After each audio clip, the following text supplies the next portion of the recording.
Welcome to the Tech Egg. Don't get scrambled. Enjoy the video. You begin by verifying the Excel workbook format and where headers sit, because mapping depends on that. Once done, connect to the SQL Server instance in Ssms using an account with import privileges. Next, right-click the target database, choose Tasks, and select Import Data to open the Import and Export wizard. This starts the actual transfer process and lets you pick Excel as the data source and the destination table.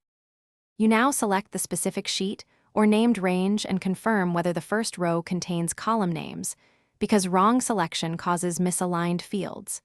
Then choose whether to create a new table or append to an existing one, and explicitly set data types and lengths so SQL types match Excel values.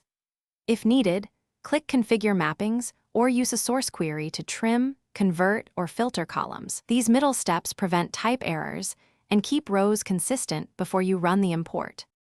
You execute the import and monitor the wizard's progress pane for successful row counts and any reported failures. Once finished, immediately validate by running select queries to compare values, inspect null, and confirm data types match expectations, since visual checks can miss subtle conversions. If problems happen, stop and fix mappings or clean the Excel source. Convert mixed type columns to consistent types, correct date formats, or remove extra characters, and then rerun the import.